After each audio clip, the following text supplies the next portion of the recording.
This game, the SpongeBob SquarePants movie on the PC. Why does this exist? Even as early as 2003 with Sonic Heroes, we were getting ports of console games to PC that were basically the same thing, but in 2004 a lot of companies were under the impression that the personal computer just couldn't handle console games. We got this and Spider-Man 2 for the PC. We don't talk about Spider-Man 2 for the PC. Yeah, the arrow? Yeah, that one. There, the arrow. Which still doesn't make any sense. You'd think it'd just be cheaper to port it to the PC, not make an entirely different version. So, Bink Video and Granny 3D. What the? Alright, so we're starting on a pirate ship with a book. Wait, why does it take place on a pirate ship? And SpongeBob knows in his house that he is the Oh. The audio mixing is worse than mine. So as you can see, SpongeBob is in his underwear. This is a plot hole because in the previous shot, he was fully clothed. Who made this? You'll notice that SpongeBob's pupils protrude off of his eyeballs. The modeling in this game isn't great, but for now, it's not that bad. SpongeBob and Gary are pretty well made. I can't go. Oh shit, I take it back, bro. Quit looking at me like that.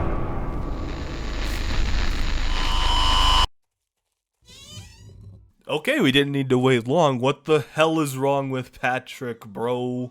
Okay, so here we are at Squidward's bathroom. And you might reasonably ask, why? Well, we need toothpaste from the sink. And we can't just take it. No, we need to turn off the radio so he can hear us call him. Okay, so this raises several issues. First of all, they did have a shirtless Squidward model, so what the hell was going on in the shower? Second of all, oh my god, this thing looks... yeah, you can tell it looks bad. Anyway, after sighing and laughing, Squidward is now permanently stuck at his phone for the next... forever. He's never leaving. We've trapped him there forever. And now we have a plankton level. His model looks pretty good. I don't like how his antenna move, but other than that, you know, not bad. So after a brief section in the chum bucket, we're now in a little mini game. We have to fly around as plankton by, you guessed it, clicking the screen. I had to play this for a while, and eventually I just realized that you could have plankton fly to the top of the screen and avoid all the jellyfish. But as I did, I realized that the particles weren't coming from his jetpack. And then I realized that these are just 3D models scrolling across a 2D background. And that just really reminded me of the fact that we're all going to die one day, and I'm spending my time staring at a screen watching a tiny little sea plankton fly across it. And that gave me existential dread for some reason. So, yeah, it's a pretty okay minigame. It's a C+ out of 10. Why don't I have a castle, you may very well ask? Sadly, that question lacks a satisfactory answer. So in my notes, I had Sexy Fish Ranch Girl written down. I suppose that's referring to this character, but, I don't really know why. You win this time, Nickelodeon. You win this time. So, Chapter 3 is basically a fetch quest. We find out about this manager card that we need to use, which Squidward lost at Goofy Goobers, so we have to go track down this boy and girl. The girl just says that her friend has it, Morty. So, well, we'll go to Goofy Goobers, I guess, and get a hold of that. Hi there, little guy. Little? He's twice your size! Swiftly gives up on the voice and just sounds like a 30-year-old. No, I found it. It's mine. I don't like this character at all. What is he doing hanging around a little girl? Feel the wind in your hair. That's the taste of freedom in your mouth. I thought it was a bug. Cut the scene! Thank you. Who? Why? How? Really? Can I?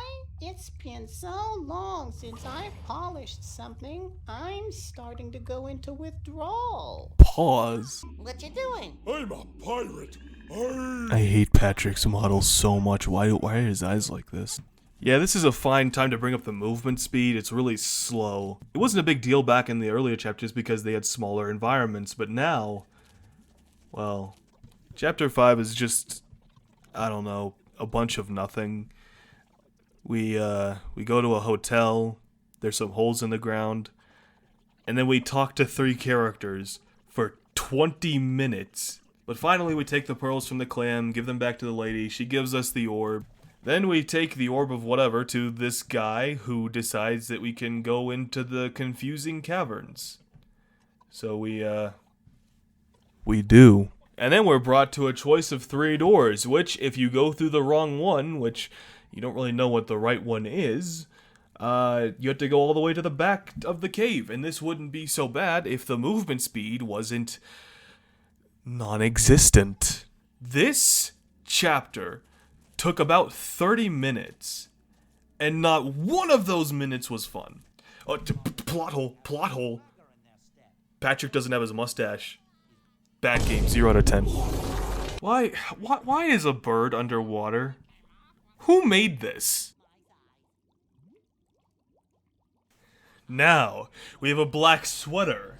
So I am wearing black. So I am part black. Therefore, I can say the N-word. Nipple! You know, it'd be funny if I cut the video there and people think I said something else. It'd be a shame if I kept it going. That would completely ruin the joke. Speaking of things not ending, we finally reach the bottom of the cellar and we get to talk to the guy leading the revolution, who has a glowing checkerboard map that constantly switches patterns.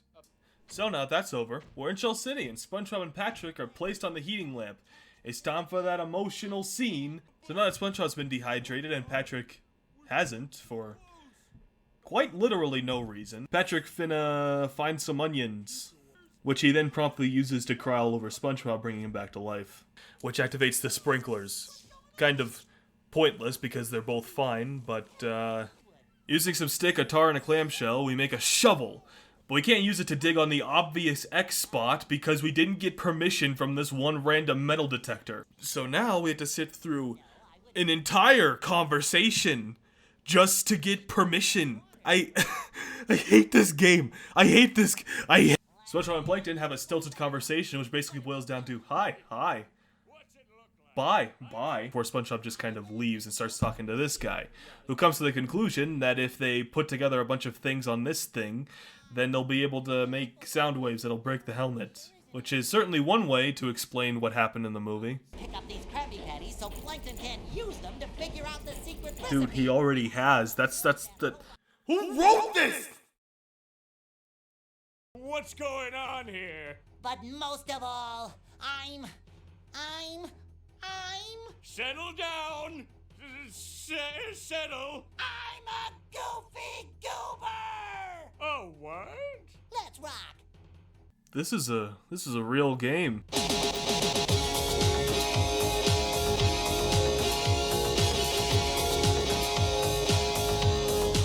And with that, the game finally draws to a close. It was only 2 hours, but it felt like 40. Wait, why was it on a ship? Wait, no, you can't edit it like that. You have to... No! Now, what score would I give this game out of 10? Let's see. The graphics were bad, the story was weird, and the gameplay... I lost my mind. So, you know, a 4 out of 10. It's okay. Pick it up if you want, I guess.